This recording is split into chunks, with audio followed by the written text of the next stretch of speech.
le temps, c'est la ressource la plus rare qu'on ait et pourtant on la dépense sans compter. OK. C'est ça part, ça part, ça part, mais voilà et pourtant ce qu'il faut savoir, c'est que tous les soirs à minuit, le compteur revient à zéro et on a 86 400 secondes, ce qui est Calcul de beaucoup, tête, bien sûr. évidemment, absolument. 24 fois 60 fois 60, facile. Et donc, une journée, c'est 86 400 secondes et ce qui est important, c'est de savoir qu'est-ce qu'on va en faire de toutes ces secondes. Ça a l'air énorme comme ça et au final, je suis sûre que tout le monde sait que finalement, c'est que dalle. Donc, voilà. Ce qui est aussi assez intéressant, c'est que le temps, on est tous égaux devant le temps. Il n'y a pas de gens qui sont plus riches, plus pauvres, qui sont d'une différente couleur, d'une différente religion. Non. Le temps, c'est tout le monde est logé à la même enseigne. C'est 24 heures et on ne peut pas l'économiser, bien sûr. Hein, ça, si seulement. C'est précieux et pourtant, on est vraiment peu à en avoir conscience. Et le dernier fun fact, pas très fun en fait, sur le temps, c'est qu'une mauvaise gestion du temps, ça va forcément entraîner du stress. Parce que on arrive au bout de ces journées, on n'a pas fait tout ce qu'on voulait, il y en a d'autres qui se rempilent, etc. Et on se dit comment je vais arriver au bout de tout ça. Et c'est parce qu'on ne sait pas gérer son temps. Donc, je suis une survivante, mais je vous raconte ça tout à l'heure. Pour l'instant, on va regarder ce qu'on a au programme. Donc, ben, gérer son temps en fonction de ses priorités basiques, planifier en fonction de ses objectifs, planifier en souplesse. Maîtriser son temps, et oui, il faut apprendre à maîtriser la bête. S'organiser au quotidien, équilibrer le pro et le perso, et le dodo, ça je vous en parlerai aussi, enfin je ne sais plus si c'est toi ou si c'est moi qui vais en C'est toi. parler. C'est moi, Mmh. d'accord, ok. Et pour finir, parce que on aime bien vous faire des cadeaux, on va vous donner quelques techniques de gestion du temps. Voilà, voilà. Bon, je laisse la parole à mon acolyte pour qu'elle se présente, qu'elle nous dise qui elle est, qu'est-ce qu'elle fait, pourquoi elle est là. Eh bien, qui je suis? Souvent on se présente, je réfléchissais à tout ça tout à l'heure quand, je me disais: «Qu'est-ce que je vais dire cette fois-ci pour me présenter?» Vu qu'on l'a déjà fait plusieurs fois et on se présente souvent par, ce qu'on fait dans la vie au niveau professionnel, pardon, et pas trop au niveau perso. Au niveau de vraiment qui on est, et bien moi, je suis quelqu'un qui adore, la nature, le sport. Je vis dans une région qui me permet de faire, beaucoup de sport, près de la montagne, près du lac, parce que j'habite à 10 minutes d'Annecy et grâce, à mon métier d'entrepreneur maintenant, je peux combiner les 2. Donc j'ai créé au début une micro-entreprise sur France, parce que j'habite près de la Suisse, c'est pour ça que je précise. Une micro-entreprise sur France, en tant qu'assistante indépendante grâce à Anne qui m'a formée en début d'année dernière. Maintenant je suis en montage d'une deuxième société sur Suisse. Parce que du coup, bah, voilà, un petit échec de début d'année, mais prêt à rebondir et puis on se relance dans l'aventure et cette fois-ci où je propose des services et aux entreprises et avec Anne, on a aussi des projets de formation et séminaires, dans les entreprises en présentiel, sur pas mal de petits sujets. Ça, on vous en parlera, certainement bientôt. Oui, Donc oui, voilà, on en parlera, ça c'est sûr. ça c'est clair. Ça c'est clair. À toi mon petit. Ah moi, ben moi je suis tout l'opposé. Moi je suis pas sportive. Moi on me trouve souvent le nez dans un bouquin, le nez sur mon ordi, le nez dans mon téléphone parce que je m'amuse beaucoup sur mon téléphone. Mais je vous disais que j'étais une survivante de la gestion du temps parce qu'en fait, on a racheté une entreprise avec ma tendre moitié en 2002 et moi qui avais été toujours salariée jusque-là, ben, où on me disait il faut que tu fasses ci, il faut que tu fasses ça, etc. Bah là, tout à coup, je me suis retrouvée capitaine de mon propre navire. Et je travaillais, je faisais des horaires de folie, genre 6 heures du mat, 22 heures. Et quand je rentrais à la maison, mon mari me disait, qu'est-ce que tu as fait aujourd'hui? Je lui répondais rien.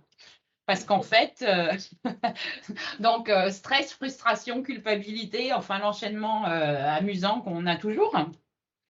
Parce qu'en fait, j'attaquais plein de trucs à la fois. Je me rendais compte que j'avais toujours un truc plus urgent qu'un autre à faire, etc. Et donc, au final, je ne finissais rien. Et c'est pourquoi, qu'est-ce que tu as fait aujourd'hui? Ben, en fait, rien. Et je me suis formée, j'ai lu beaucoup de trucs, j'ai lu beaucoup de bouquins sur comment s'organiser, etc. Et en fait, c'est devenu vraiment mon dada, quoi. La gestion du temps, c'est vraiment un truc, c'est mon délire. J'adore ça. Après, peut-être que c'est de la paresse inavouée, parce que quand on gère bien son temps, ben, on a plus de temps libre. Donc, qui dit temps libre dit le temps pour faire autre chose de plus fun que d'avoir toujours la tête dans le guidon. Et puis, ben, en fait, j'ai commencé à enseigner la gestion du temps quand on est parti aux États-Unis. Et je me suis rendu compte que non seulement la gestion du temps, c'était mon truc, mais qu'en plus, l'enseigner, c'était carrément la cerise sur le gâteau. Donc voilà, de fil en aiguille, micro-entreprise, organisme de formation et création du duo infernal pour la présentation des AK Webi. Voilà, voilà, un petit peu. On tient quand même à vous préciser qu'on n'est pas non plus infaillible à ce niveau-là, hein. Ah bon? Quand on organise des séances de travail, nous ne sommes pas non plus les plus efficaces. Mais si, mais si. On arrive quand même toujours au bout de ce qu'on Oui, a à faire dans nos séances de travail. Bon, après, c'est mais vrai pour que voilà, dire nos culpabilités, nous ne sommes pas infaillibles sur le sujet non plus. c'est pas Anne me infaillible. ramène souvent. Donc, du coup, ce soir, bah, vous avez forcément des attentes, hein, à chaque fois qu'on fait quelque chose, il y a forcément une attente derrière. Et donc, si vous êtes là, c'est peut-être que vous avez constamment l'impression d'être débordé, que vous utilisez souvent les phrases j'ai pas le temps, je ferai ça demain, peut-être. Vous ne savez pas à quoi servent vos pics de productivité. Et même si vous en avez, vous ne savez pas aussi quand est-ce qu'ils sont, si du coup vous pensez en avoir. Vous n'arrivez pas à fixer des objectifs et du coup, bah, c'est difficile d'atteindre des objectifs quand on ne sait déjà pas lesquels. Vous êtes assailli par des voleurs de temps. Ça, on passera un petit peu de temps dessus tout à l'heure parce que c'est important de voir ce qui peut nous faire perdre la concentration. L'équilibre entre le pro et le perso, il est parfois compliqué à obtenir. Donc, c'est peut-être aussi pour ça que vous êtes là. Votre planning a besoin d'un exorciste. Mais ça, on fait pas Alors l'exorcisme, on ne fait pas, mais on peut peut-être vous aider à atteindre avec un le planning, équilibre. ouais. Vous n'utilisez aucune des techniques de gestion du temps, donc on va pouvoir vous montrer les quelques tips que nous vous avons préparés. Votre productivité, bah, du coup, par rapport à tout ça, elle en pense quoi?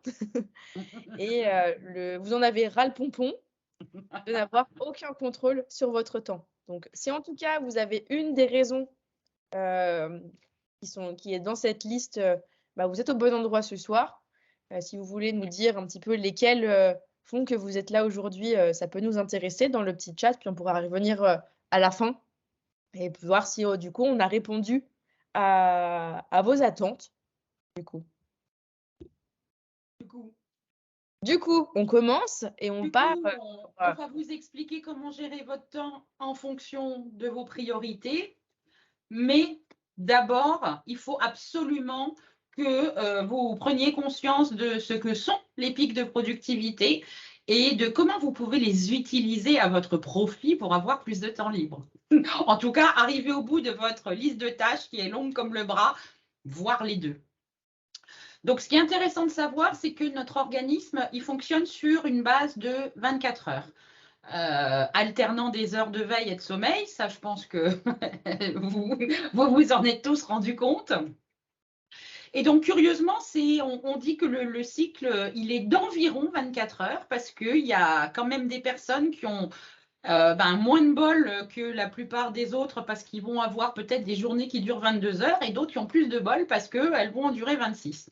Bon, après ça, c'est juste une question de perception en fait, hein.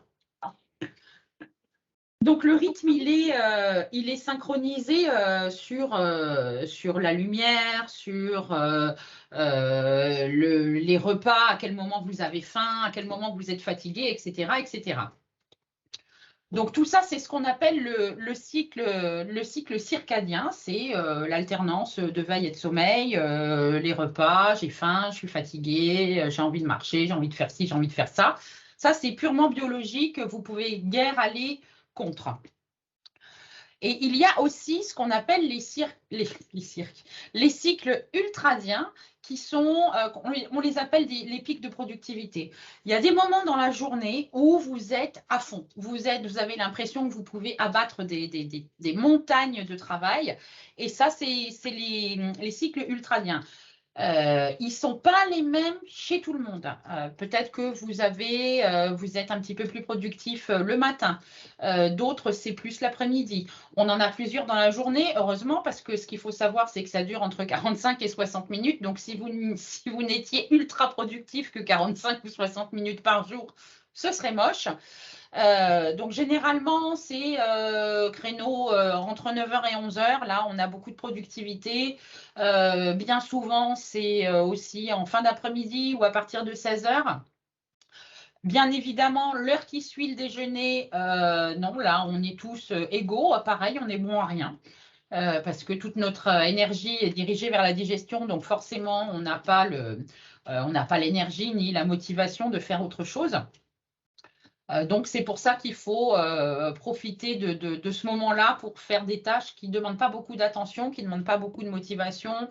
Généralement, je conseille de répondre aux emails, par exemple, si c'est dans le cadre pro. Si c'est dans le cadre perso, ça peut être mettre une lessive en route, hein. Il n'y a pas besoin d'avoir tous les neurones connectés. Ça peut être filer un coup de repassage. Maintenant, si vous voulez préparer un courrier à votre banque pour renégocier votre prêt immobilier, c'est clair qu'après le déjeuner, ce n'est pas le moment.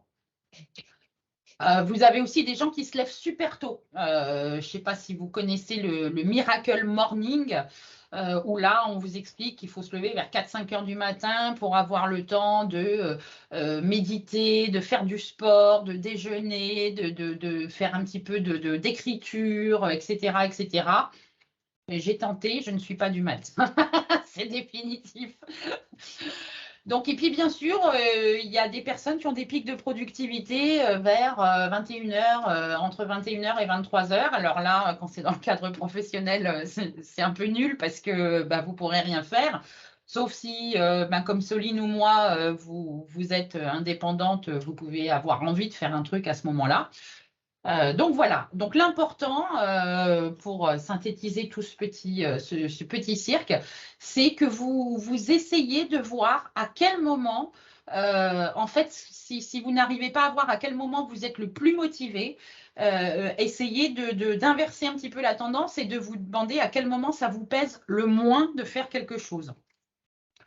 Et c'est comme ça que vous allez reconnaître vos pics de productivité. C'est vachement important, c'est la base de tout, c'est de savoir à quel moment on est super concentré, super motivé.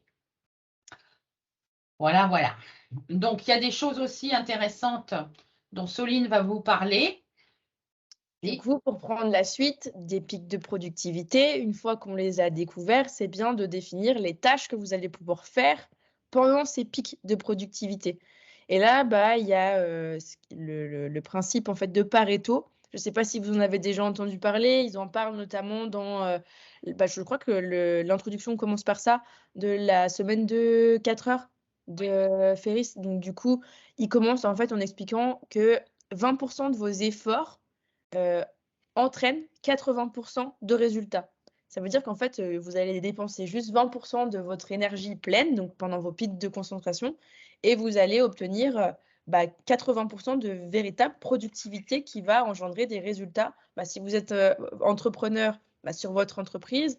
Si vous êtes salarié, ça va être en fait les tâches les plus importantes, par exemple dans une semaine, que vous allez pouvoir faire pendant ces pics de productivité. Et pour cela, c'est bien de se poser un peu les questions des tâches en fait qui vont être dites importantes. Et donc pour, le découvrir, il y a une technique qui est assez simple, c'est vous demander, bah, si vous n'aviez que 2 heures par jour de travail, qu'est-ce que vous feriez? Quelles seraient en fait les tâches que vous mettriez en priorité? Donc une fois que vous les avez détectées, et ben ces tâches pardon, elles vont intervenir dans les phases de productivité que vous aviez, décelées plus haut, avec Anne. Voilà. Et en fait, Mmh. si vous n'arrivez pas, parce que c'est souvent compliqué de se dire, si j'ai que 2 heures à bosser, qu'est-ce que je vais faire? Si vous n'arrivez pas à répondre à cette question-là, c'est pareil, vous allez le tourner dans l'autre sens. Quelles sont les conséquences les plus graves si je fais pas quelque chose? Donc là, vous avez peut-être tout un tas de choses sur votre liste de tâches. Et vous allez vous dire, bon, ben, si je fais pas ça, qu'est-ce qui se passe? Genre, je suis virée, ok, bon, là, il faut absolument que je le fasse. Après, les choses qui sont sans conséquences graves, ça rentre dans la catégorie des tâches que vous ne ferez pas si vous n'avez que 2 heures à travailler. Ça, c'est souvent des petits trucs en gestion du temps, c'est que quand on n'arrive pas à déterminer quelque chose, il faut le prendre à l'envers. Il y a toujours moyen de contourner. De prendre, ouais, le souci, dans l'autre sens, quoi. Mmh. Voilà. Si vous avez des questions, hein, vous n'hésitez pas. Le Pareto, vous connaissiez, vous mettez dans le chat. Si vous avez des questions, si c'est pas clair ou quoi, vous n'hésitez pas surtout. Parce que là, on va parler d'un autre truc qui est tout aussi fun. Enfin, moi, j'adore, mais d'autres non. C'est la matrice Eisenhower. Alors, la matrice Eisenhower, elle s'appelle comme ça, c'est pas par hasard, hein, c'est parce qu'elle a été effectivement trouvée, inventée par le 34e président des États-Unis, donc notre ami Dwight D. Eisenhower. Et en fait, il avait un jour dit que ce qui était important, c'était rarement urgent, et ce qui était urgent était rarement important. Donc ça, c'était sa façon de voir les choses. Après, les spécialistes de la gestion du temps se sont un petit peu mis là-dedans. Ils ont passé tout ça à la moulinette et ils se sont dit, non, mais il y a des choses qui sont aussi urgentes et importantes. Il y a des choses qui sont pas importantes et pas urgentes. Donc, ils sont un petit peu repartis là-dessus. Mais à la base, c'est inspiré donc d'Eisenhower. Et en fait, c'est pas très compliqué. C'est un super outil pour en fait définir vos priorités. Donc c'est tout simple, vous allez prendre votre agenda, votre liste de tâches, le bout de papier sur lequel vous écrivez tout ce que vous avez à faire, etc., etc. Et si c'est urgent et important, ça va dans cette case-là, dans la case faire. Il faut le faire maintenant et c'est vous qui devez le faire parce que c'est peut-être une tâche dont vous seul avez la capacité, l'expérience, le savoir, les infos, etc. Quoi qu'il en soit, quelque chose qui est urgent et important, c'est à faire et c'est à faire tout de suite. Pas tout de suite, dans la journée évidemment, pas forcément à la minute, mais c'est à faire. Quelque chose qui est important mais qui n'est pas urgent. Ça va être une deadline d'un projet, ça va être payer des factures, ça va être renouveler des abonnements, ça va être inscrire les mioches au camp de vacances, etc., etc. C'est important, mais c'est pas urgent. Donc là, qu'est-ce qu'on fait? On prend son agenda, qu'il soit papier ou électronique, et on planifie. Parce que le but, c'est de ne pas encombrer son cerveau. Si vous avez le cerveau encombré avec il ne faut pas que j'oublie ci, il faut que je fasse ça, la semaine prochaine, je vais là, etc., etc., déjà, dans 100% des cas, vous allez oublier la moitié au passage. Donc, il faut absolument planifier. Ça, vous verrez tout à l'heure, c'est la base de tout. Quelque chose qui est urgent, mais qui n'est pas important, il faut le déléguer. Donc, ça veut dire que quand on délègue quelque chose, c'est si jamais c'est pas fait, enfin, si jamais c'est mal fait, on va dire, les conséquences ne sont pas aussi graves que si vous aviez manqué quelque chose dans la case faire. Alors, ça peut être si vous avez des collègues et que vous êtes débordé, vous allez demander à une de vos collègues de récupérer le dossier Tartampion, de lui faire un email pour lui dire on ne vous a pas oublié, mais voilà, ça prend un peu plus de temps que prévu, peu importe. Si c'est à la maison, ben, vous pouvez demander à votre conjoint d'emmener les enfants à l'école parce que là, vous êtes prise par le temps. Vous pouvez faire tout un tas de choses comme ça. Mais ce qu'il faut savoir, c'est que quelque chose qui est urgent mais qui n'est pas important, il faut le déléguer. Et enfin, quelque chose qui n'est pas urgent et qui n'est pas important, on l'élimine. Alors oui, on va me dire, oui, mais bon, des fois, il y a des trucs qu'on veut quand même garder parce qu'on se dit que peut-être on va les faire, etc., etc. Dans ce cas, vous vous inventez un compartiment réserve ou un compartiment un jour peut-être et vous mettez tout ce qui n'est ni urgent ni important là-dedans. Bien souvent, on s'abonne à des newsletters parce qu'on a vu un sujet qui nous intéressait et puis on en reçoit une tous les 2 jours, etc. Ça, c'est pareil, les newsletters, une fois que vous n'avez plus envie de vous en servir, vous vous désabonnez parce que c'est des choses qui vous prennent trop de temps, parce que vous devez les consulter, parce que vous allez les mettre à la poubelle, parce que, ça, on élimine. Est-ce que vous avez des questions là-dessus? Est-ce que tu as quelque chose à... Tu t'en sers, toi, de cet outil, Soline? Non. C'est bien le... Non. Non, mais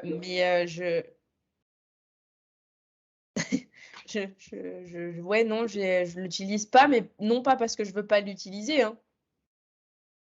Ouais, parce que tu n'en vois pas l'utilité dans le... Non, c'est que pour l'instant, oui, pour l'instant, je pense que j'en ai pas encore besoin, mais je pense que dans pas longtemps, je vais y venir. Il y a des chances.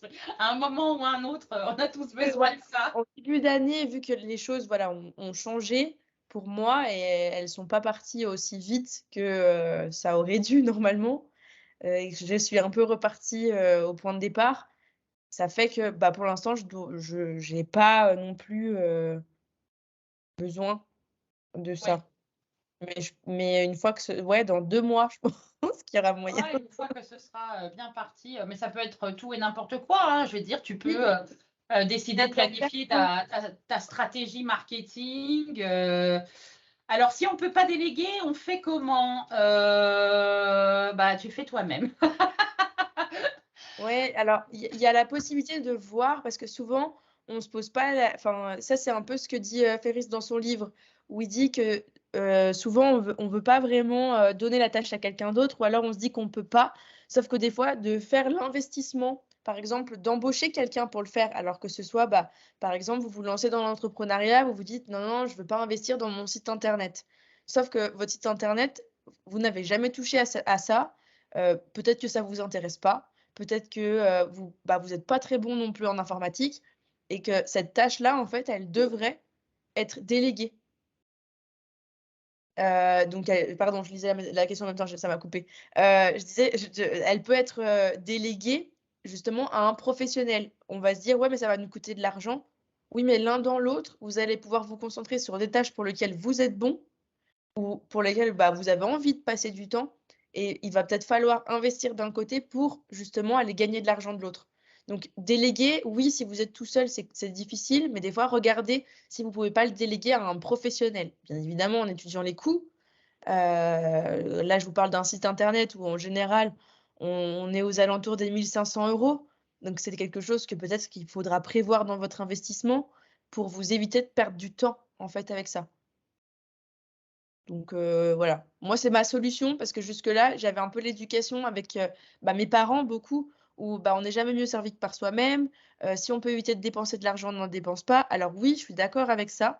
Il faut pas, dépenser de l'argent à tort et à travers. Par contre, si, bah, vous êtes pas bon, ça sert à rien d'aller, vous emmêler les pinceaux dans une tâche, qui vous rapportera rien au final. Parce que, bah, peut-être qu'il sera mal fait votre site, donc au final, vous allez perdre du temps et pas gagner avec votre site en visibilité. Ça, je suis bien d'accord. Tu avais un exemple, Camille? Qu'est-ce que tu voudrais déléguer que tu peux pas déléguer?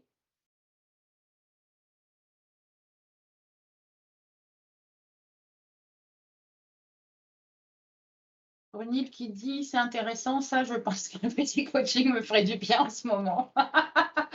Ouais, mais ça, c'est normal. Ça, les problèmes d'organisation quand on démarre, c'est un petit peu.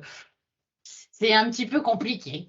Après, faut te faire confiance et là, tu vois, tu vas avoir à la fin de la présentation, tu vas avoir des exemples. Tu vas pouvoir déjà un peu faire le point sur ce que tu fait ou les points où tu estimes que bah, c'est finalement pas optimal et tu vas pouvoir redresser. À savoir, c'est que ça arrive à tout entrepreneur, hein. Faut pas croire que c'est toi qui es moins bonne ou quoi. Ça arrive vraiment à tout le monde et on se pose toujours la question. Une femme de ménage. Eh bah, moi, je l'ai fait. Alors, je déteste faire le ménage et pourtant, j'ai une maman qui est maniaque. Eh ben, j'ai aussi pris une femme de ménage. Alors, bah, du coup, j'ai fait des concessions sur autre chose. Mais ça, j'ai pris. Ouais, j'avoue que ça m'a dégagé beaucoup de temps. Bah, moi j'ai pris j'ai pris une autre approche avec ça déjà parce que là pour le coup moi je suis ouais en fait c'est ça, on vit dans une écurie, je fais pas le ménage. Non, moi comme ça m'enquiquine religieusement de me bouffer un samedi matin à faire le ménage, Aïe, aïe. je fais un petit peu tous les jours. Je vais faire une pièce par jour, par exemple. Bon, après, c'est pareil, j'habite pas à 12 pièces, heureusement, puisqu'il n'y a que 7 jours. Je serai un peu dans la panade. Mais ouais, je fais comme ça, je fais un peu tous les jours pour pas en avoir plein partout le samedi. Pour répondre à ta question, Camille, de la femme de ménage, si jamais, moi, je suis passée par l'application qui s'appelle Aide au Top. Dessus, tu as autant des professionnels que des personnes qui cherchent à se faire de l'argent aussi. Et il y a des gens qui proposent vraiment des tarifs pas très chers. Alors peut-être que tu n'auras pas besoin toutes les semaines, mais si la personne, elle vient tous les 15 jours et que tu sais, bah, du coup, tu vas devoir faire l'impasse sur telle et telle chose pour pouvoir te payer ça parce que c'est un confort pour toi, ça te permet de te dégager du temps. Bah, si tu es étudiante, peut-être bah, du coup pour réviser. Bah, ça peut être un investissement aussi. Voilà, moi, en tout cas, j'étais passée par là et je gagnais. Bon, je suis au chômage, hein. Je, voilà, été au chômage quand j'ai commencé, sauf que du coup, j'avais pas envie de me préoccuper de ça pendant le montage de ma société. Donc, c'est vrai que j'ai commencé, j'y ai goûté et j'ai pas arrêté. Mais aide au top. C'est pas mal. C'est comme, bah, par exemple, si vous avez aussi des besoins d'aide pour, je sais pas, repeindre un plafond, des choses, enfin, je sais pas, chez vous, des petits travaux, vous avez une fuite quelque part et vous n'avez pas de plombier et que c'est des choses où vous avez bah, soit pas le temps de vous en occuper vous-même parce que c'est pénible. Vous avez l'application Youpi Job. C'est des gens aussi qui sont beaucoup de personnes à la retraite qui proposent leurs services pour compléter eux leur fin de mois. Et vous, ça vous coûte 3 fois moins cher qu'une intervention d'un plombier qui lui paye des charges, etc. On va savoir ça. Voilà. Allez, on continue avec les trucs super pratiques. Ah, les objectifs SMART. Bon, en théorie, on devrait présenter chacune son tour. Je ne peux pas parler, bon, on va être honnête, hein, je vais être honnête. Je ne peux pas parler de choses que je ne gère pas à 100%. Anne est la professionnelle du sujet. Moi, je suis là en formation. Il y a des Et, choses Bru- à- et Brunhilde, ça lui rappelle des mauvais souvenirs, les objectifs SMART. Les objectifs SMART, c'est un truc c'est quelque chose sur quoi on ne peut pas faire l'impasse quand on cherche à s'organiser, quand on mène des projets qui sont peut-être des fois plus ou moins longs. Tout simplement parce que ça nous permet de suivre les objectifs. C'est pour ça qu'on les appelle SMART, parce que S, c'est spécifique. C'est-à-dire que quand vous allez réfléchir à vos objectifs, alors je vous rassure, hein, on ne fait pas ça tous les matins en se levant. Les objectifs SMART, c'est des trucs qu'on va définir avec des objectifs annuels, des objectifs trimestriels et des objectifs mensuels. C'est bon, on s'arrête là parce que quand je vais vous expliquer ce que c'est, vous allez me dire ouais, non, mais ça prend des plombes. Oui, ça prend des plombes. Mais comme je dis toujours, si on veut gagner du temps, il faut accepter d'en perdre un peu au départ. Donc, S, ça veut dire spécifique. Ça veut dire que votre objectif doit être aussi spécifique que possible. Genre, je vais remporter, enfin, il faut que je contacte 3 clients, OK, pour leur vendre quoi, dans quel domaine, tu vas faire ça quand, c'est pas bon, c'est trop flou et c'est un truc qui sera jamais réalisé. Donc, c'est vrai qu'il faut aussi que ce soit mesurable. C'est pour ça que quand on fixe des objectifs, on va mettre des petites échelles, des petites étapes, etc. Je prends toujours l'exemple de quelqu'un qui dit je vais écrire un livre. D'accord, ok. Un livre sur quoi, pour qui, quand, quelle longueur.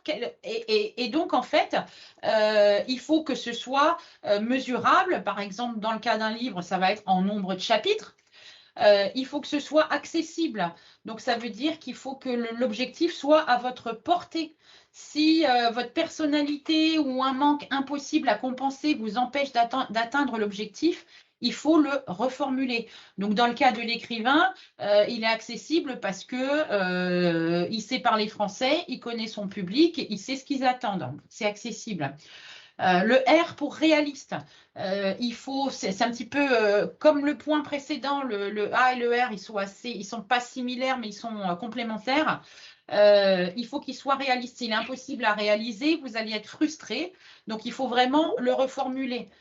Si maintenant je vous disais que j'ai envie de courir un marathon alors que il y a 15 minutes, je vous ai dit que j'étais pas sportive, c'est clair que c'est pas possible, c'est pas réaliste, c'est pas accessible, quoi. Alors ça peut être mesurable, oui, j'ai raté mon coup.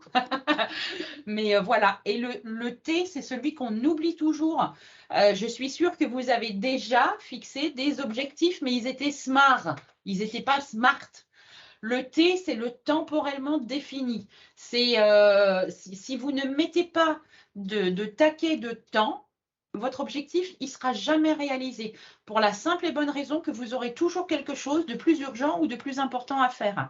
Donc, si on reprend l'exemple du bouquin, l'objectif pour qu'il soit vraiment smart, c'est je vais écrire un livre de science-fiction pour les adolescents en 15 chapitres et il sera édité le 31 mars. Là, tout est bien posé, il est spécifique. Je pense que vous avez vu qu'il était vraiment très, très, très spécifique.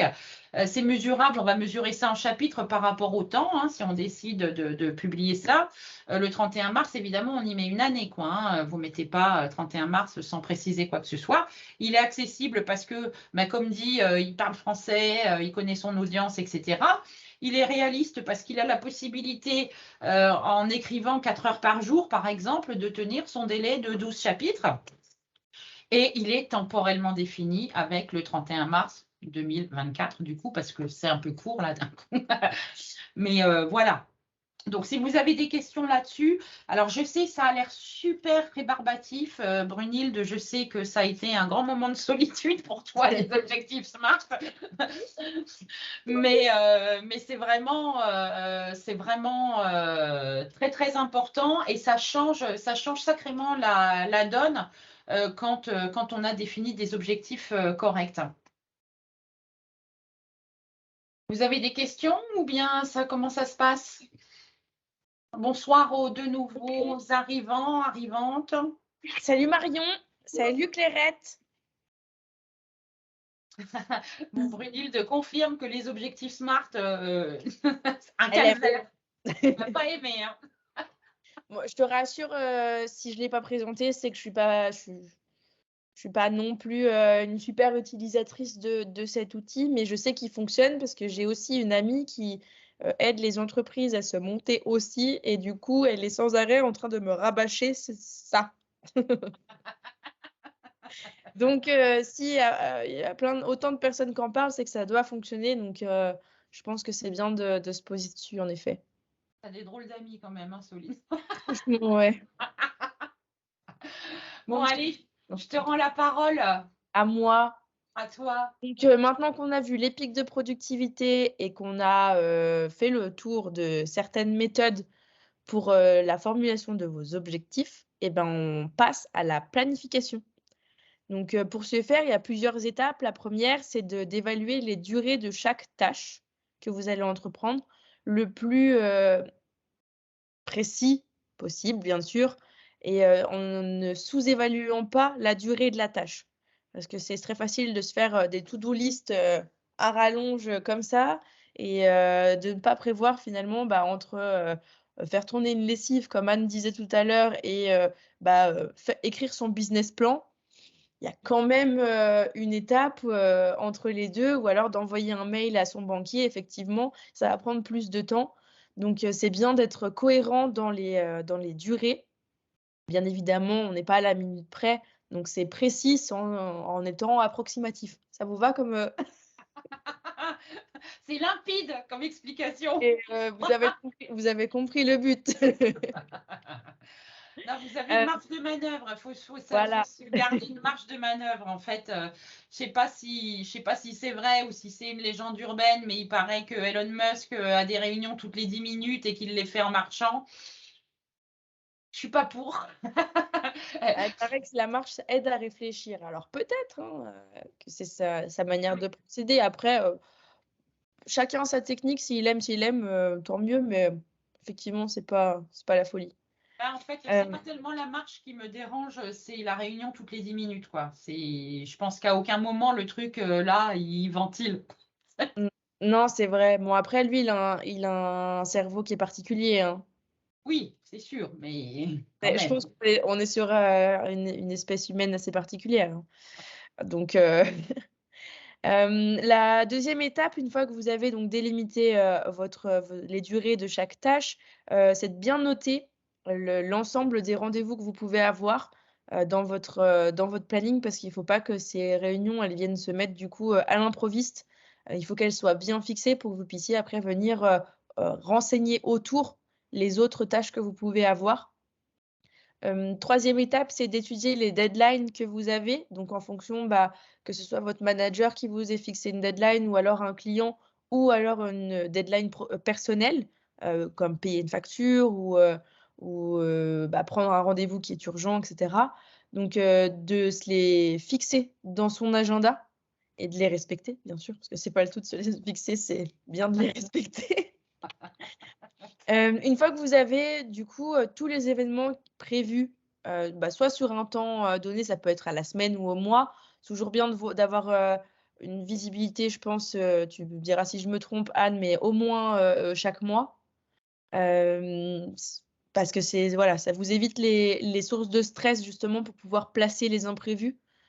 C'est plus simple. Donc, une fois que vous avez planifié tout ça, que vous avez toutes les dates importantes et les durées qui sont évaluées, vous pouvez vraiment commencer à planifier. Donc, en gardant, bien évidemment à l'esprit que, le travail qui est demandeur d'énergie, vous allez le fixer bien évidemment pendant vos pics de production. C'est là où tout le travail en fait en amont que vous avez fait pour, les définir. Donc oui, vous avez peut-être perdu un peu de temps pour les définir et faire le travail, smart. Brunhilde, petite dédicace. Et bien du coup, vous allez le gagner là, une fois que vous allez en fait mettre en place tout votre agenda. Et la dernière étape, c'est ce que je vous disais tout à l'heure, le tout c'est de respecter les deadlines. Donc pour ce faire, c'est bien chaque fin de semaine de voir si vous êtes toujours dans les temps par rapport à tel ou tel projet ou des tâches quelconques, et si oui, du coup, vous pouvez vous féliciter. Sinon, c'est peut-être que du coup, les deadlines ou les choses que vous vous étiez fixées, ou les temps étaient peut-être pas si réalistes que ça. Donc peut-être à les réévaluer. Tout à fait, tout à fait. Je n'ajouterai rien, c'était parfait. Ensuite, la partie sport. Ah oui, la partie sport. Je te laisse montrer le yoga. Donc c'est un peu ce que je vous disais, juste avant, si vous avez fixé des deadlines ou des temps peut-être un petit peu trop stricts, et bien, vous allez avoir du mal, après à ajouter les moments, enfin les tâches ou les événements imprévus qui peuvent venir se glisser dans votre agenda. Donc c'est pour ça que c'est vraiment crucial d'avoir, un planning souple qui vous permet de venir caser, des petites tâches en plus au fur et à mesure, qu'elles se présentent. Parce que vous allez, recevoir des mails, des appels dans votre semaine qui peuvent venir, compléter votre agenda. Donc c'est toujours bien d'avoir, un agenda pas trop blindé du coup, Plus il est blindé, plus vous allez être stressé en cas d'imprévu et comme on disait au tout début, le but de la gestion du temps, c'est d'éviter le stress. Donc c'est pas mal de garder dans votre journée de travail entre 15 et 20 de tâches que vous pouvez facilement reporter, si jamais vous avez un imprévu qui viendrait s'y glisser et dans l'idéal, c'est bien d'avoir, sous la main des tâches non urgentes ou non importantes à réaliser et les planifier, en fait, en gardant à l'esprit que ce créneau, il est bloqué et que du coup, vous allez pouvoir le déplacer, à votre convenance. Hem Merci-moi. et voilà, on en revient un petit peu aussi à la liste de tâches dont on parlait tout à l'heure, la réserve, qui peut peut-être du coup venir, se caser pendant les moments de creux, tout en sachant que si jamais vous pouvez le supprimer, si vous avez quelque chose qui vient, s'y glisser. Donc ça demande, un peu de pratique, mais une fois que vous avez identifié les tâches qui sont dites sacrifiables, et bien du coup vous allez pouvoir atteindre, une très bonne productivité tout en ayant, une souplesse en fait dans vos agissements et sans vous mettre du coup la pression parce que vous savez que vous êtes dans les délais, vous respectez, le temps que vous vous êtes imparti et tout en ayant la possibilité de venir rajouter, des surprises au milieu. Parce que ça, les surprises, il y en a toujours, hein, et il y en a, particulièrement, quand ça nous arrange pas. Bah, voilà, en général, on se dit toujours, «C'était pas le moment», mais en fait, c'est jamais le moment, hein. On va maîtriser son temps, puisqu'on en a parlé. Donc pour maîtriser son temps, la première des choses à faire, c'est de bien comprendre la différence entre la proactivité et la réactivité. La réactivité, ça veut simplement dire que, vous réagissez aux événements qui vous assaillent en permanence, en permanence. Il faut répondre à un mail, c'est tout de suite, il y a un appel, je suis déjà en retard pour faire ça et cetera. Là, vous faites de la réactivité et quand on agit comme ça, alors je dis pas qu'il faut pas du tout le faire parce que de toute façon, c'est pas possible. Il y a forcément des moments où vous allez devoir être réactif. Mais quand on n'agit que comme ça, on accumule du stress. Donc, c'est vraiment pas la peine. Et la meilleure des solutions, en fait, c'est l'anticipation. Donc là, du coup, on devient proactif en anticipant non pas tout ce qui peut arriver parce qu'on n'a pas cette faculté, ce serait bien trop beau, mais en anticipant ce qui peut l'être. C'est-à-dire que si on est lundi et que vous avez une facture à payer mercredi, par exemple, et que vous avez le temps, faites-le maintenant. Parce que si ça se trouve, mercredi, ça va être le chaos, vous allez en avoir plein partout, on va vous enquiquiner au téléphone, par mail, ou les gamins, ou votre mari, ou j'en sais rien. Quoi qu'il en soit, si vous avez un peu de mou, vous anticipez tout ce que vous pouvez anticiper. C'est je sais que, bon, moi, on se fiche toujours de ma poire parce que moi, je suis la fille aux listes. Je fais les menus de la semaine pour être sûre d'avoir ma liste de courses, de rien oublier, patati patata. Mais en attendant, ça me fait gagner un temps fou, donc plus de temps pour ne rien faire. Et surtout, charge mentale diminuée, quoi. Donc, si vous pouvez, il faut faire ça. Il ne faut pas que vous soyez esclave de votre temps. C'est vous qui devez le gérer. C'est vous le patron, si on peut dire. C'est à vous de gérer votre temps en fonction de ce que vous avez à faire, de ce que vous pouvez faire. Et de temps en temps, il faut aussi savoir dire non, mais ça, c'est un autre sujet. Et c'est vrai qu'il faut ni être esclave de votre temps, ni de votre liste de tâches, parce que ça a été le truc à la mode, la to-do list, la to-do list. On faisait des trucs à rallonge, et au final, ça devenait plus une liste quelconque. Donc, ne soyez surtout pas esclave, il faut rester réaliste dans ce que vous avez. Dans ce que vous avez à faire, de ce que vous pouvez faire dans une journée. Je vous ai expliqué, c'est 86 400 secondes, pas une de plus, pas une de moins. Donc, mais bon, on est gentil, on va vous expliquer comment on fait une liste de tâches, hein. Enfin, Ah, c'est encore moi. Ah, c'est encore moi. Ah oui, c'est encore moi. Alors moi, j'ai essayé tout un tas de trucs, hein, parce qu'en plus d'être la fille aux listes, je suis le cobaye de tout, de tout ce qui peut sortir. Et ça, c'est le truc qui, jusque-là, marche le mieux, c'est que je classifie mes tâches par température. Donc, j'ai tout mis en anglais parce que je trouve que c'est mieux. À l'oreille, après.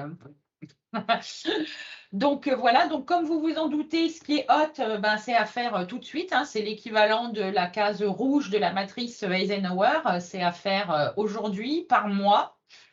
Ce qui est warm, ce serait plus dans le planifié, si vous voulez, ce serait à planifier, c'est important, donc il faut quand même que je le fasse. Et ce qui est froid, c'est donc le cold, c'est plus bah, la partie réserve dont j'ai parlé tout à l'heure, les choses qu'on peut sacrifier si jamais on a un grain de sable dans les rouages. Donc là, j'ai mis 5 lignes par tâche, mais dans la réalité, il vaut mieux essayer de ne pas aller au-delà de 3. Je vous explique pourquoi. C'est que, en fait, tout ce que vous avez à faire ici, si vous le faites, c'est bien. Mais tout ce que vous avez à faire là, si vous ne l'avez pas fait, demain, c'est là. Donc, pour peu qu'il vous reste encore 2 trucs à faire là, qu'il faut que vous fassiez aussi, et que là, on en rajoute 5, de suite, vous allez être démoralisé direct. Donc, il faut, comme pour tout le reste, hein, il faut être réaliste. Vous savez que vous avez, j'en sais rien, peut-être que vous avez prévu de bosser 8 heures si vous êtes salarié. Malheureusement, quand on est indépendant, on est plus sur des créneaux de 10-12 heures de boulot. Donc, il faut simplement savoir le temps que vous avez, savoir aussi que vous n'êtes pas productif à fond pendant toute la durée que vous aurez décidé de travailler. Il faut prévoir des moments pour faire reposer le cerveau. Et donc, ouais, on reste réaliste. Toujours pas de questions ou d'observations quelconques? Ah, Marion est en train d'écrire.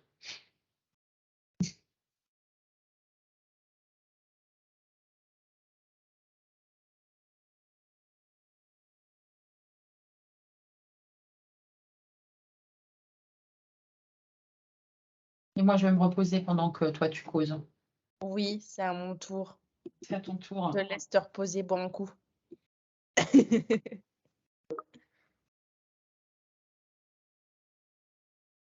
Ah.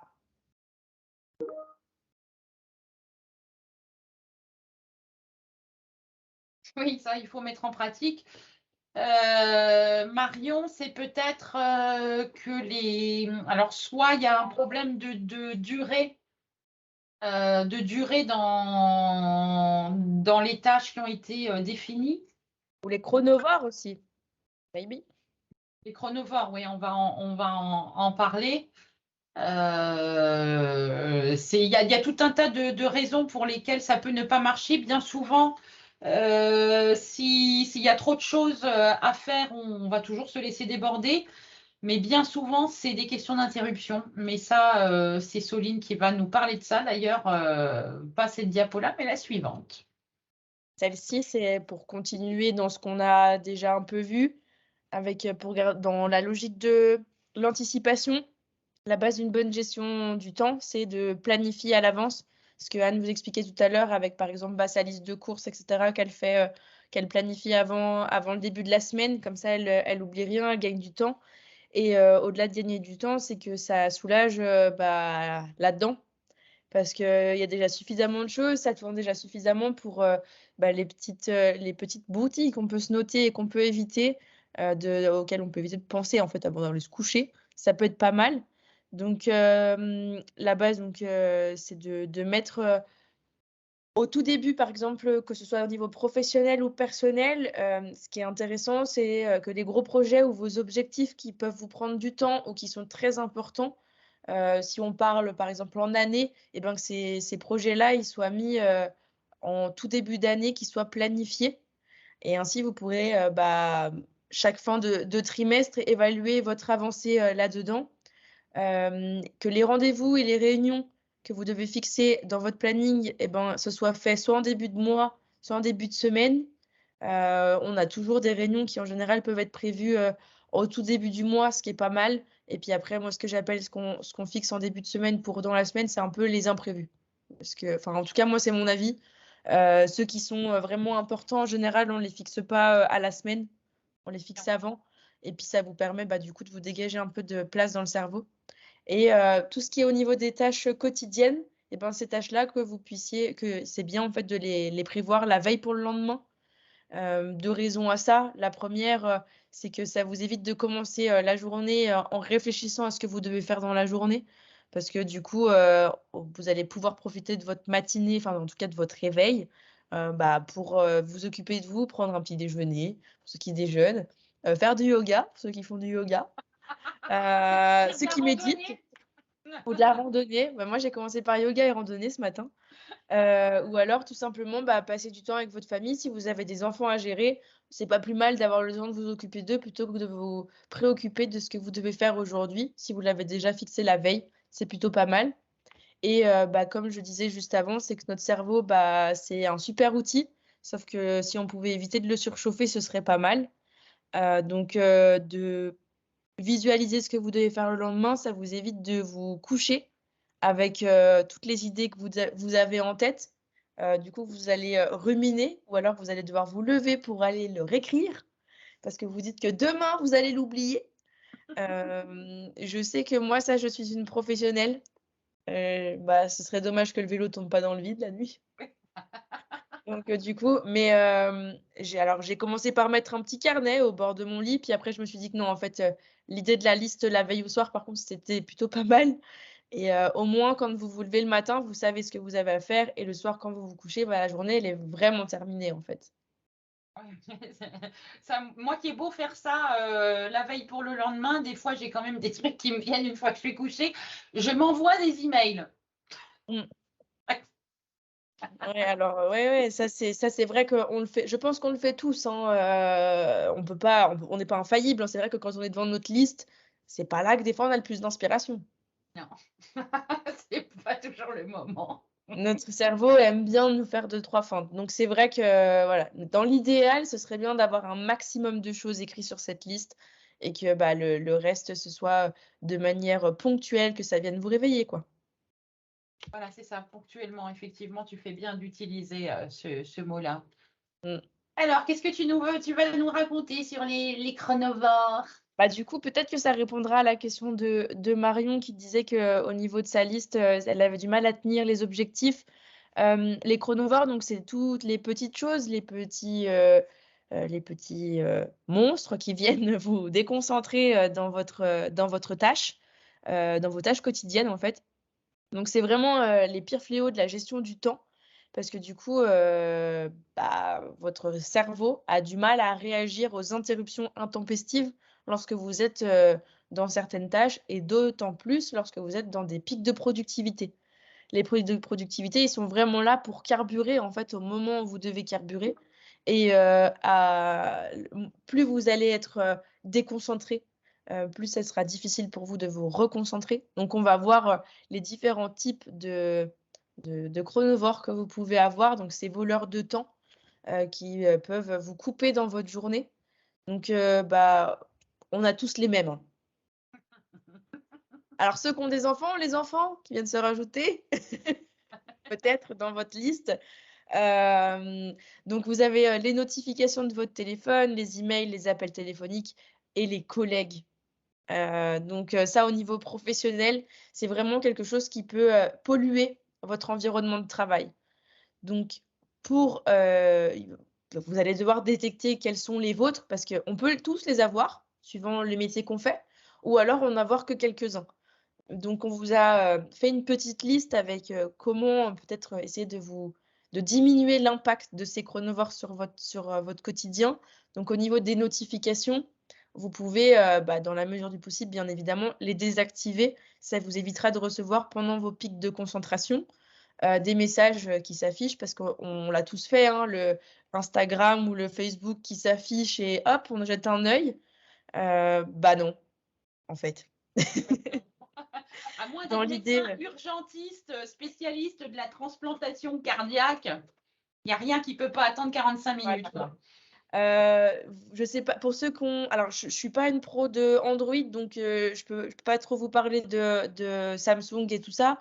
Par contre, pour ce qui est d'iPhone, ils ont inventé, dernièrement avec la dernière mise à jour qu'ils ont faite, où vous avez la possibilité de créer plusieurs, bureaux de téléphone. Et vous allez pouvoir créer, bah, votre bureau quotidien ou celui quand vous n'êtes pas au travail et vous allez pouvoir créer une plateforme spéciale quand vous êtes au travail et du coup de délimiter les notifications. Au lieu de toutes les supprimer, vous pouvez du coup juste les mettre en stand-by, bah, pendant, un temps et l'idée c'est, bah, d'enlever, tout ce qui est Instagram, Facebook, heu, vous avez quoi d'autre? Snapchat, WhatsApp. Snapchat, les messages et au niveau des appels, vous pouvez aussi définir qui a le droit de vous appeler, en fait, enfin qui a le droit de vous appeler, ils ont tous le droit, mais À qui quel en moment ça va sonner, quoi? à quel moment ça va sonner, et vous allez pouvoir définir les contacts, en fait. Donc, bah, par exemple, vous allez pouvoir définir tous vos contacts professionnels pendant la période de travail et bah, peut-être si vous avez des enfants, mettre vos enfants parce qu'on ne sait jamais, il peut y avoir une urgence aussi. Donc voilà, c'est cela, mais par contre pour ce qui Pas. est tout du reste ou pas. C'est ça le mot, Anne. Ou alors, effectivement, en tout cas les plus importants pour vous et ceux que vous estimez qui peuvent vous déranger pendant vos pics de productivité. Ensuite, vous avez la partie email. Alors ça, pour le coup, je peux dire que je m'en servais au travail, mais pareil, il faut le faire accepter. Vous avez la possibilité, enfin, il faudrait, dans l'idéal, avoir seulement 2 plages horaires parce que, bah, les emails, ils arrivent toute la journée. Suivant le métier que vous faites, vous en avez plus ou moins. Et donc du coup, c'est pas mal de se définir des temps où vous allez aller répondre, enfin les lire déjà et y répondre. Dans votre journée, l'idéal, c'est de 2 fois. Moi, perso, j'utilisais le début de journée, donc le matin dès que j'arrivais au travail, c'est là où je les lisais tous. Je les triais aussi, du coup, je remplissais ma liste de tâches de la journée.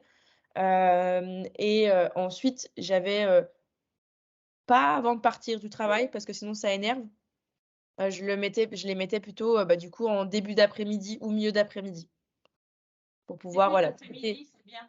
Début Ouais, alors d'après-midi, bon, sauf si c'est un email, comme dit, si c'est un email important qui ouais. nécessite une grosse réponse, mais c'est vrai que généralement, c'est le meilleur moment, c'est après la pause déj. Après la pause déj, c'est ça et bah, ça du coup, oui, effectivement, Tim Ferriss, il en parle aussi.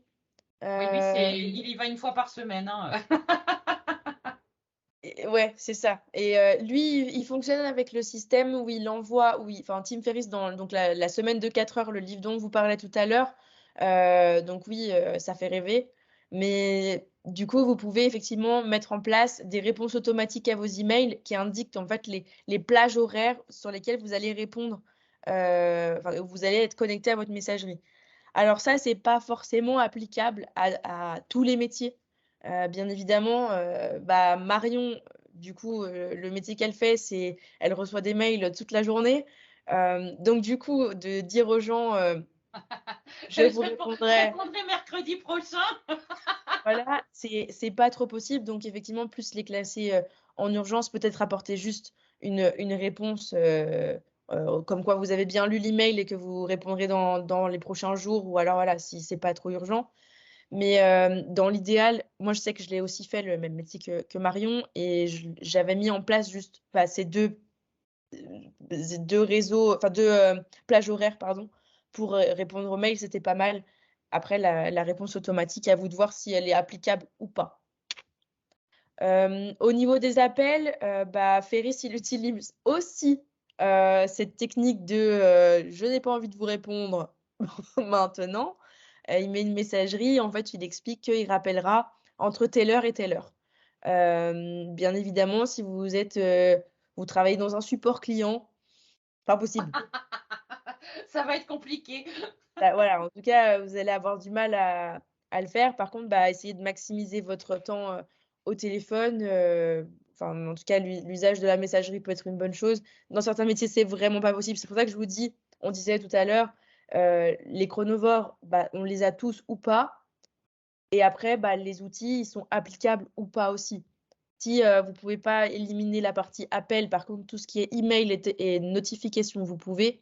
Déjà, vous gagnez une grosse partie de votre temps. Donc, bien évidemment, ce sont juste des idées et on ne vous dit pas demain de mettre tout ça en place. C'est à étudier. Et la partie, par contre, qui est applicable, mais qui n'est pas la plus simple, c'est la partie de gestion de vos collègues. Ça, c'est, pas facile à mettre en place quand on est, bah, quelqu'un, vers qui, beaucoup de monde se retourne lorsqu'ils ont besoin d'aide, et qui du coup viennent vous déranger dans vos moments de pic de production. Hem, Vous pouvez, bah, si vous habitez n'importe quoi, vous travaillez, dans un bureau qui est fermé, et bien, du coup, vous allez pouvoir, fermer votre porte lorsque vous êtes en pic de productivité. Mais il faudra bien expliquer à vos collègues que lorsque votre porte est fermée, c'est que là, vous avez besoin d'être concentré et donc vous leur demandez de revenir plus tard. Donc, qu'ils n'essayent même pas de toquer pour savoir s'ils peuvent quand même vous déranger. La réponse, elle est non. Mais sauf que ça, il faut que ce soit dit, bien évidemment avec la forme, pour que ce soit entendu et compris. Et ça peut aussi être quelque chose qui peut être mis en avant auprès de votre direction, étant donné que vous leur parlez de productivité. Et les plages de productivité, on l'a vu, tout le monde en a. Donc, c'est vraiment que tout le monde peut faire attention à ça. Si par contre vous travaillez en open space, la nouvelle mode, eh bien dans ce cas-là, on va mettre un casque sur les oreilles. Ce sera beaucoup plus simple de faire comprendre à vos collègues que du coup vous n'êtes pas dispo. Alors bon, bah, certains se gênent pas pour vous le déplacer. Eh bien si vous leur faites comprendre, oui, c'est un peu le même On te principe. tape sur le casque.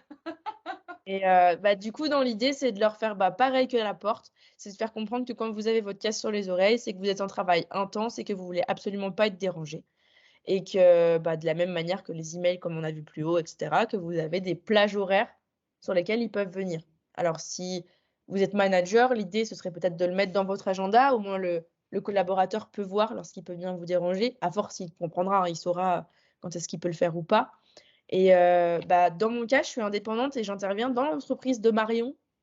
Heu et du coup, j'ai formé des gens, en fait, dans cette entreprise. Donc ces personnes-là viennent souvent me demander, mon aide à des moments, improbables. Alors je les adore, hein, c'est pas c'est pas l'idée, mais sauf que c'est vrai que des fois, j'ai besoin de me concentrer et donc je leur demande de me placer des rendez-vous dans mon agenda. Parce qu'il y a jamais rien d'urgent à traiter dans la minute véritablement, à moins qu'il y ait un incendie et dans ce cas-là, bah, ils ont des directeurs pour les aider et c'est pas moi. Donc donc voilà, mais en tout cas, moi j'aime assez l'idée des rendez-vous parce que même si c'est eux qui me le marquent, j'ai quand même moi le pouvoir de l'accepter ou le déplacer. Donc ça c'est moi qui garde le pouvoir sur ma gestion du temps. Donc ça, c'est important parce qu'à savoir, c'est que lorsque vous êtes en pic de concentration, c'est là où vous êtes, censé faire le maximum de votre job. Si on vient vous déranger, il a été un petit peu calculé qu'il vous faut entre 20 et 30 minutes pour retrouver votre degré de concentration que vous aviez avant l'interruption.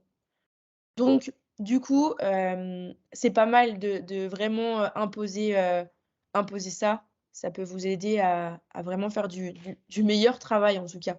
Et même pour vous, au niveau de la charge mentale, ça vous fera du bien. Ça évitera les pics de stress, justement. Je vois que Marion, tu es d'accord avec moi.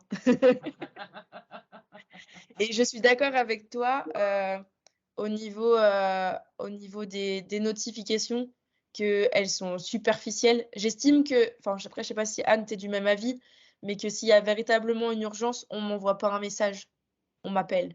On t'appelle. Oui, mais ça, c'est les gros problèmes de communication. C'est que tu as même des gens que pour un truc urgent, ils vont t'envoyer un mail. Ouais, Euh, pour être sûr que tu l'as reçu. oui, c'est ça. Après, ils t'appellent pour te dire, je viens de t'envoyer un mail. Tu l'as vu? Mmh.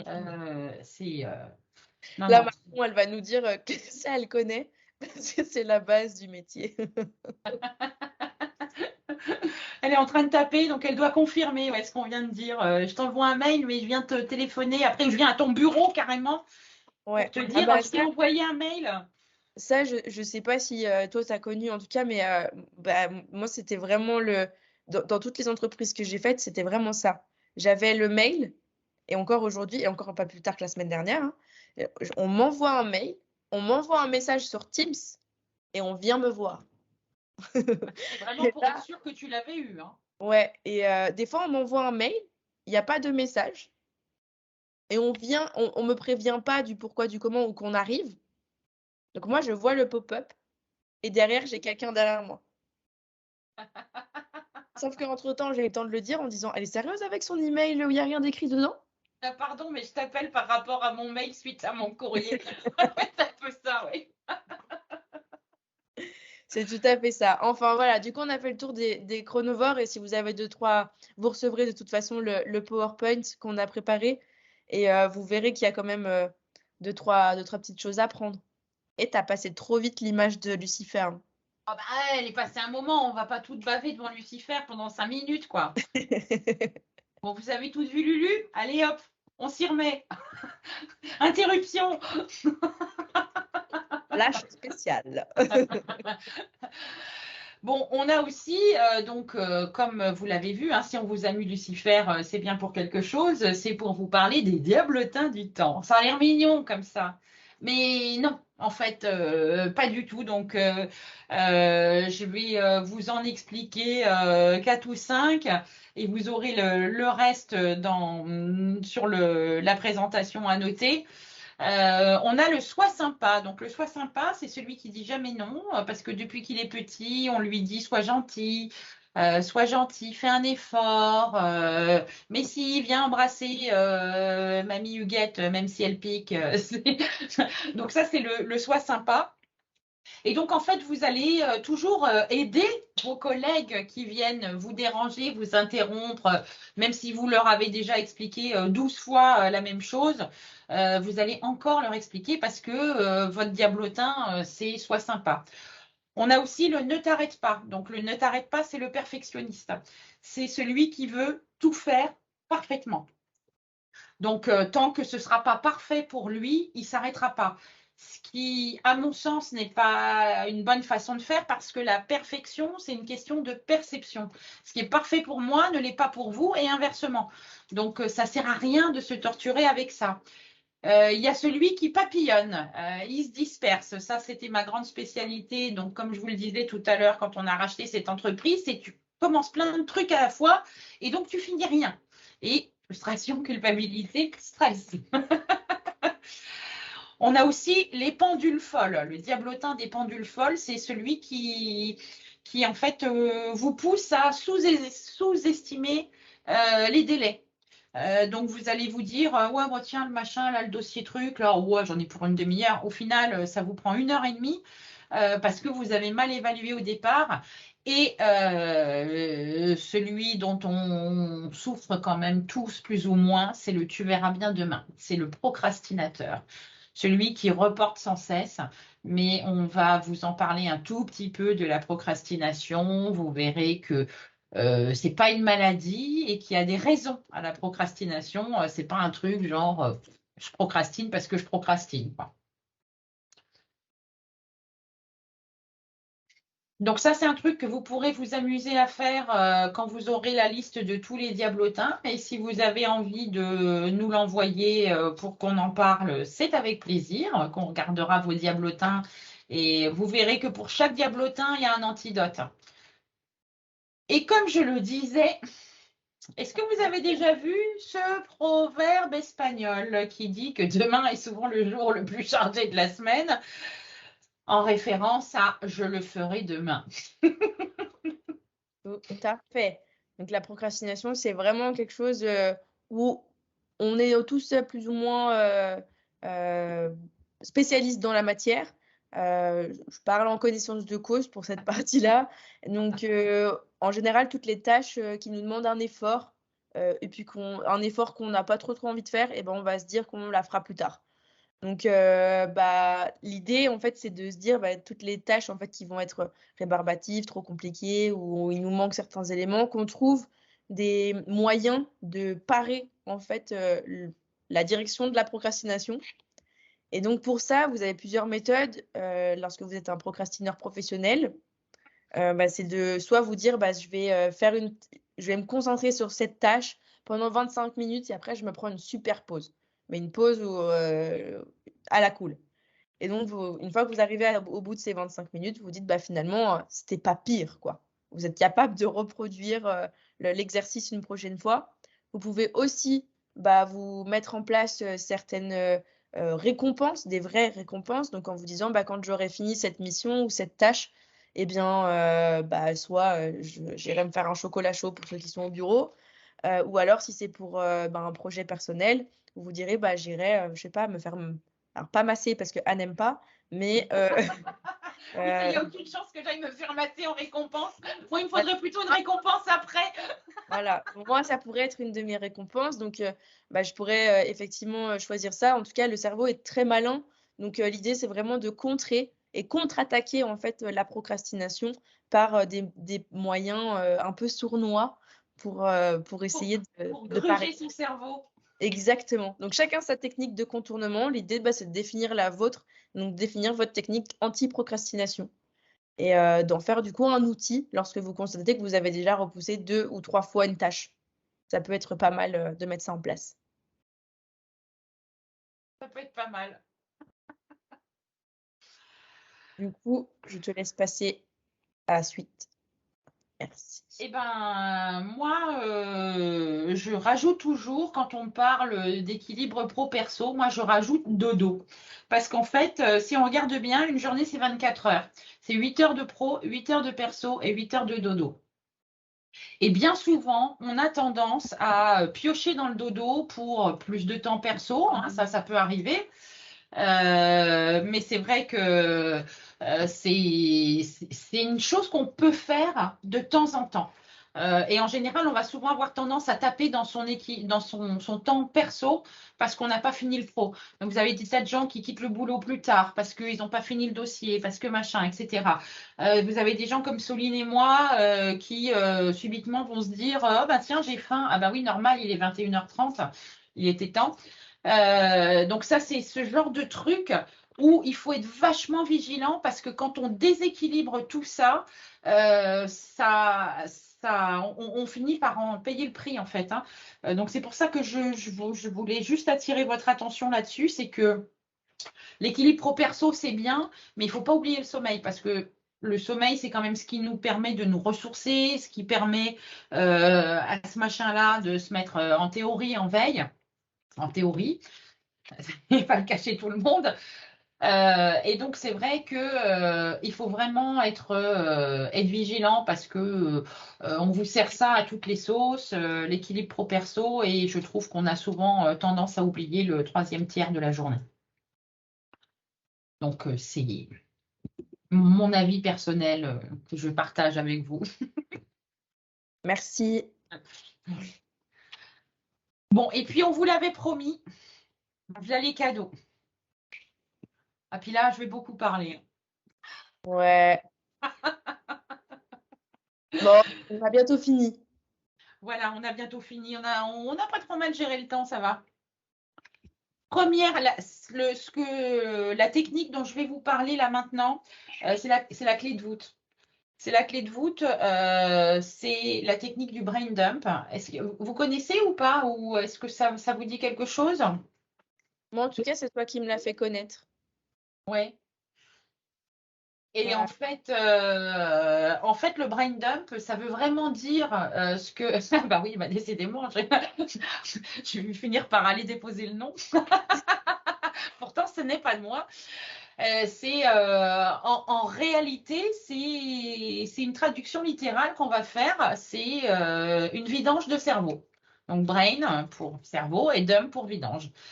Donc, en fait, c'est un petit exercice. Ça demande un petit peu d'acharnement parce que le brain dump, en fait, vous allez prendre un cahier. Vous n'allez pas prendre une feuille blanche ou un post-it ou n'importe quoi. Vous prenez un cahier, un carnet, un truc à spirale, ce que vous voulez, peu importe, mais un truc que vous pouvez conserver.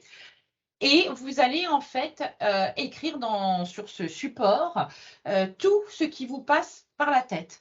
sans chercher à organiser quoi que ce soit. C'est vraiment tout ce qui se passe par la tête. On vous demande de vidanger votre cerveau, donc que ce soit du pro, du perso, un resto que vous avez envie d'essayer, un film que vous avez envie d'aller voir, un collègue qui part à la retraite et vous avez dit que vous organisiez un pot de départ, patati patata, tout ce que vous voulez, tout ce qui vous passe par la tête, vous l'écrivez. Vous ne cherchez pas à organiser, sinon ça va couper la magie.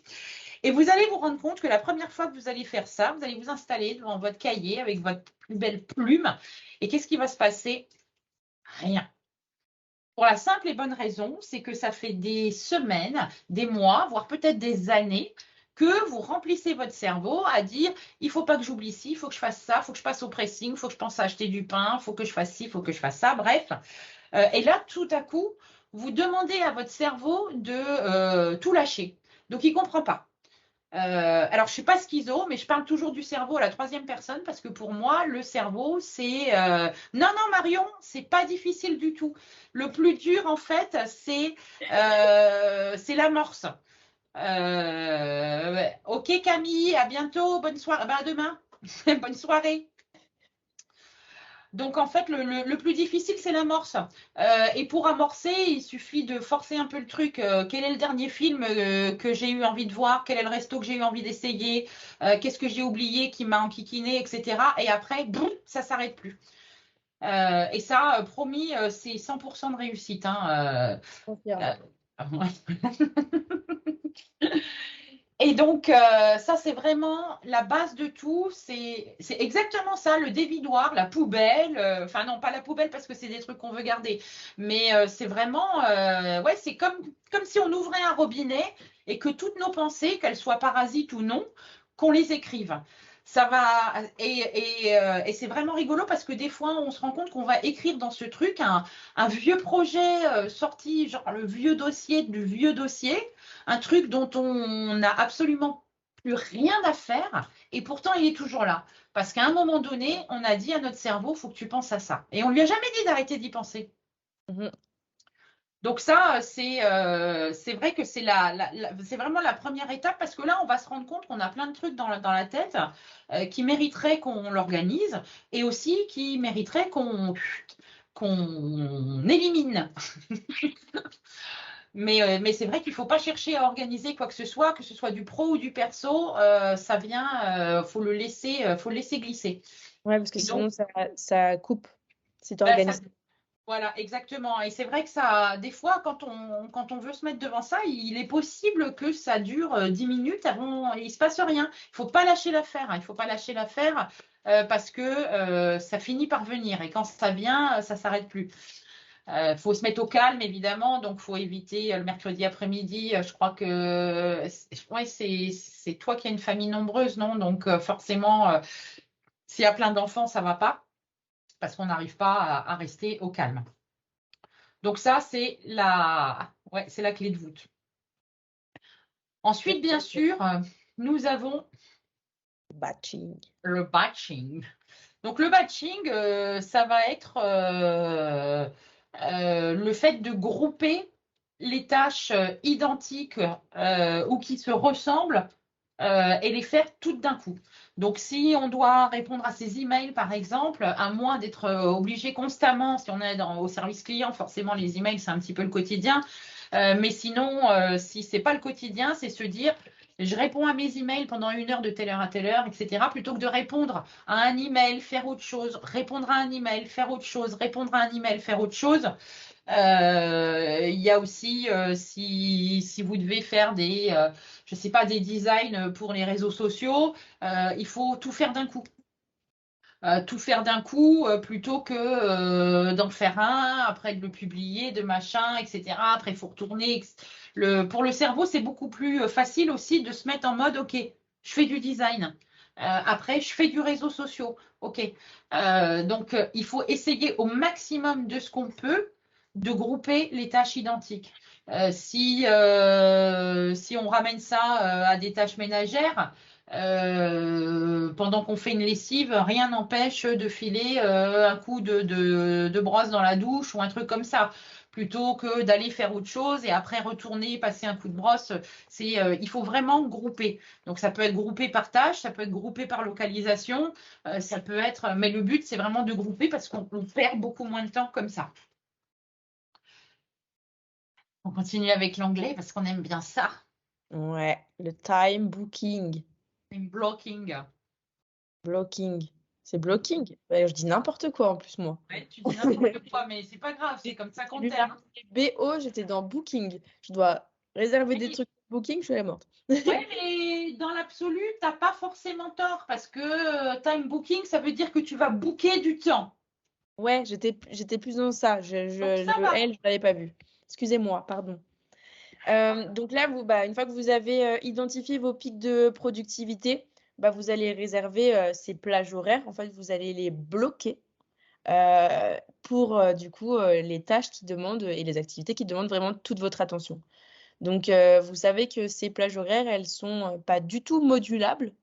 Vous devez les conserver et du coup, les autres aussi vont pouvoir voir si les gens, par exemple, quand on a les agendas électroniques et qui sont partagés, ils vont aussi pouvoir voir que dans ces zones-là, dans ces plages horaires-là, vous n'êtes pas disponible. Donc, on ne viendra pas vous chercher, on ne viendra pas vous déranger. Et vous allez vraiment bloquer l'intégralité de votre temps de pic de productivité. Et vous allez effectuer, bien évidemment, ce qu'on disait tout à l'heure, les tâches qui sont hot. Hot. Donc, voilà. Donc, une fois que vous avez identifié tout ça, bien évidemment, il faut le faire, faut avoir bien fait le travail en amont de vos pics de productivité, les tâches qui vous demandent de la concentration. Et ensuite, vous pourrez les mettre dans votre temps que vous aurez bloqué à l'avance. Voilà. Et vous pouvez même pousser le vice plus loin.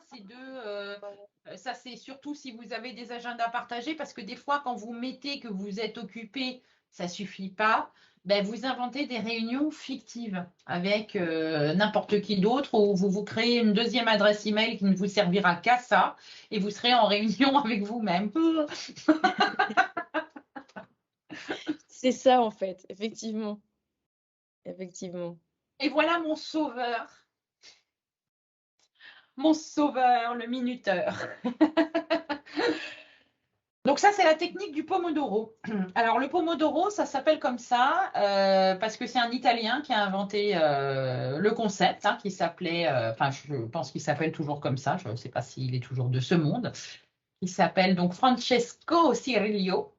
Et en fait, il paraît, je dis bien qu'il paraît parce que je ne parle pas italien, que pomodori, ça veut dire tomate en italien. C'est donc devenu un pomodoro. Donc, j'imagine que vous avez toutes vu ça chez vos mamans ou même chez vos grands-mères. Le minuteur qui fait une sonnerie. Voilà, on est loin de 10 Siri, mets-moi le minuteur pour 15 minutes. Et donc, ce truc-là, tiens, c'est Siri qui vient de mettre le minuteur en route pour 15 minutes. Bref, tout va bien. Et donc ce truc-là, quand je dis que c'était mon sauveur, c'est que comme je n'arrivais pas à m'organiser, gérer mon temps, etc., et que du coup j'étais tellement frustrée, je me sentais tellement coupable que j'avais tendance à être un peu une grande adepte du je le ferai demain. J'ai trouvé ce truc-là dans les techniques de gestion du temps et en fait, c'est les 25 minutes dont on vous parlait tout à l'heure, c'est ça. En fait, on va décider quelle tâche on veut effectuer, régler le pomodoro sur 25 minutes, travailler sur la tâche sans interruption jusqu'à ce que le minuteur sonne, prendre 5 minutes de pause et recommencer.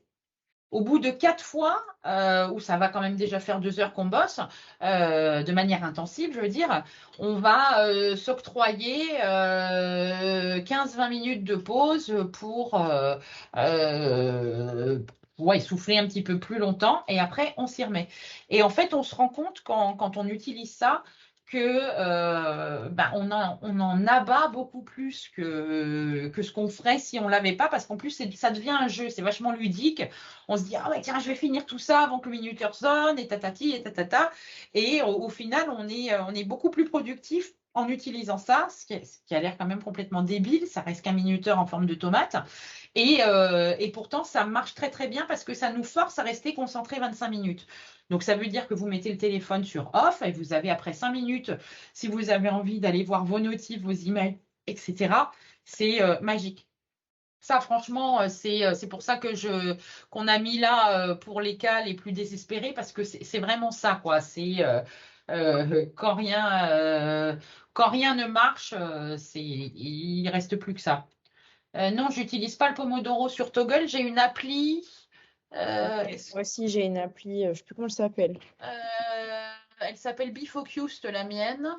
Est-ce que c'est ça? Ouais. Voilà. Donc là, ça s'appelle BeFocused. Ça marche sur ordinateur et sur smartphone. Et là, en fait, on peut écrire toutes les tâches qu'on est en train de faire. Tiens, vous voyez, menu liste de courses dont je vous parlais tout à l'heure. Et en fait, vous allez ensuite démarrer votre minuteur et 25 minutes après, il sonne. Et il vous dit que c'est le moment de faire une pause. Donc ça, c'est vraiment un très très bon outil. Si vous galérez vraiment, n'hésitez pas à utiliser ça pour reprendre le contrôle. Voilà, voilà. Bon, on est venu à bout de tout ce qu'on avait à vous dire. Bon, on a encore plein de trucs à vous dire, mais bon, on va pas vous garder toute la nuit. Donc, je vais activer vos micros. Comme ça, si jamais vous avez des questions, ce sera plus pratique que de faire ça comme ça. Autoriser le micro. Ah, j'allais te couper le sifflet, ma pauvre Soline. J'ai peut-être assez parlé. Donc maintenant, il faut chez vous que vous activiez le micro pour pouvoir parler. Toc, Marion, c'est bon. Voilà. Donc si vous voulez parler, c'est le moment.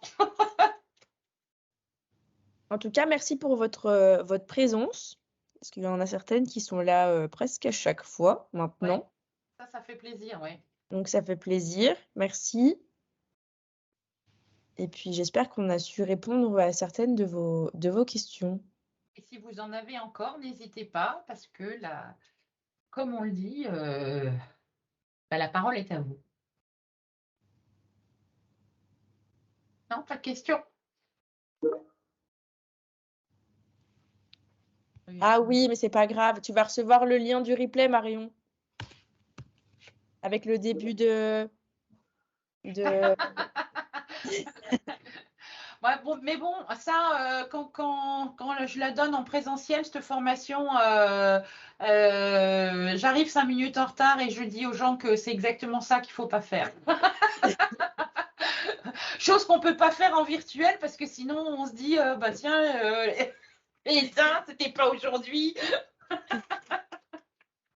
C'est ça. Non, mais c'est pas grave. Vous allez recevoir et le document de présentation avec les slides qu'on vous a cachés, mais on vous les montrera dans la présentation.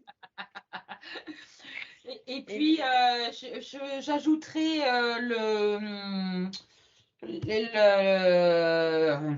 je vais y arriver. J'ai écrit il y a quelques années un article sur le brain dump avec des trucs pour activer la poussée initiale. Donc, je vous ajouterai ça aussi. Ouais, il est intéressant. Moi, tu me l'avais envoyé, bah, je crois, un jour où je t'avais dit que j'avais le cerveau qui déraillait.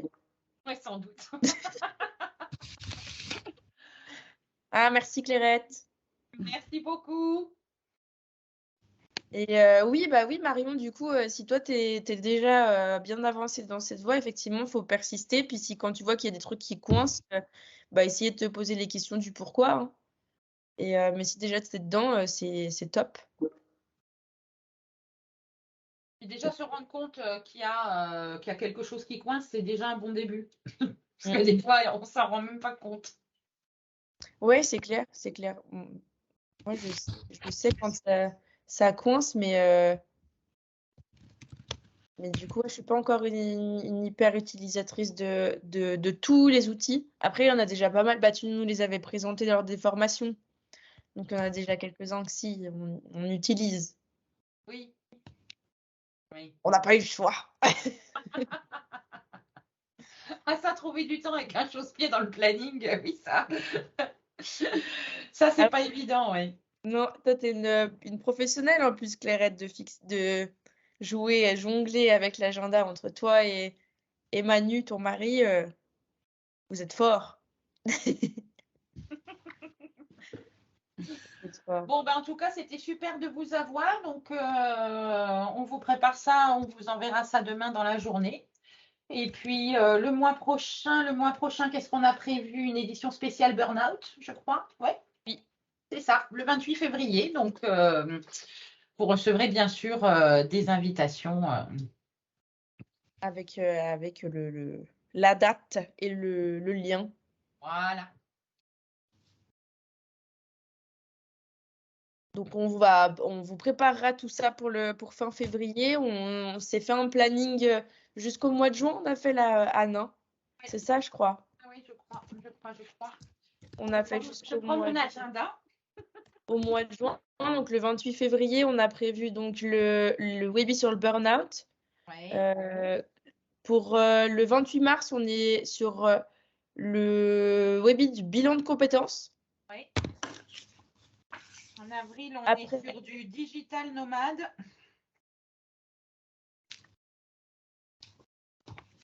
alors justement, Marion, pour répondre à ta question, nous sommes, on peut t'en parler parce que c'est sur les rails, mais avec Anne, on proposer des formations justement sur la gestion du temps, la gestion du stress, et puis tout un peu les sujets qu'on a pu voir sous forme de conférences depuis le début de notre aventure webinaire, et on va en fait proposer une offre pour les entreprises justement.